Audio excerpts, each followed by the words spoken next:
प्रधानमंत्री मोदी के dream project make in India programme को एक और बड़ी सफलता मिली है, जिसके तहत डीआरडीओ ने सेना के लिए हैवी ड्रॉप सिस्टम विकसित किया है। अभी तक ये टेक्नोलॉजी अमेरिका, रूस जैसे बड़े देशों के पास थी। इस सिस्टम से भारी वाहनों और हथियारों को आसानी से युद्ध क्षेत्र में एयर ड्रॉप किया जा सकेगा। इस सिस्टम का 2 बार सफल परीक्षण किया जा चुका है।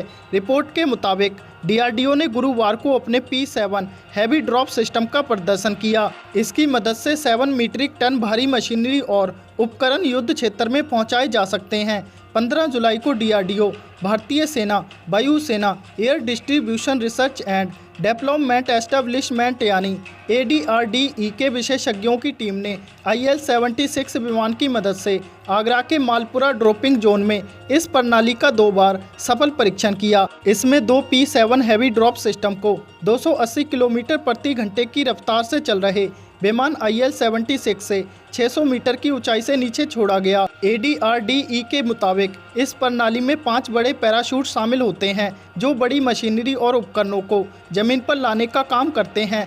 इस सिस्टम को मेक इन इंडिया प्रोग्राम के तहत पूरी तरह से भारत में ही विकसित किया गया है। इसका पहले भी परीक्षण हो चुका है, लेकिन अब सेना को सौंपने से पहले इसका फिर से परीक्षण हुआ। P7 हैवी ड्रॉप सिस्टम का निर्माण L&T कंपनी कर रही है, जबकि इसके लिए पैराशूट निर्माण ऑर्डिनेंस फैक्ट्री कर रही है। पैराशूट के निर्माण में खास मटेरियल का इस्तेमाल किया गया है। प्रमुख रूप से फ्लोरोकार्बन और सिलिकॉन शामिल हैं। एक पैराशूट 750 स्क्वायर मीटर के आसपास है। तैयार पैराशूट पर तेल व पानी का कोई असर नहीं होगा और इन्हें लंबे समय तक इस्तेमाल भी किया जा सकता है। डीआरडीओ काफ़ी लंबे समय से इस सिस्टम को बनाने की तैयारी कर रहा था और पिछले करीब 5 सालों से हैवी ड्रॉप सिस्टम की टेस्टिंग भी की जा रही थी। गौरतलब है कि एयर ड्रॉप सिस्टम इस वक्त दुनिया भर की सेनाओं के लिए काफ़ी अहम माना जाता है।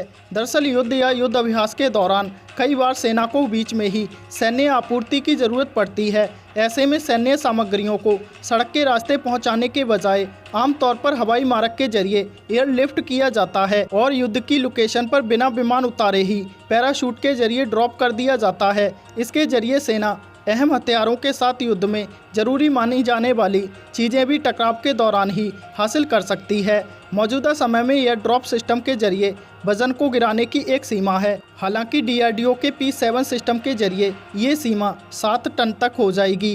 डीआरडीओ ने कुछ सालों पहले ही 16 टन तक वजन गिराने वाले एयर ड्रॉप सिस्टम का भी टेस्ट किया था। इसके अलावा डीआरडीओ लाइट कॉम्बैक्ट एयरक्राफ्ट के लिए स्पिन पैराशूट तक बना रही है, जिससे मिलिट्री साजो सामान के साथ सैनिकों को भी युद्ध स्थल तक पहुंचाया जा सके।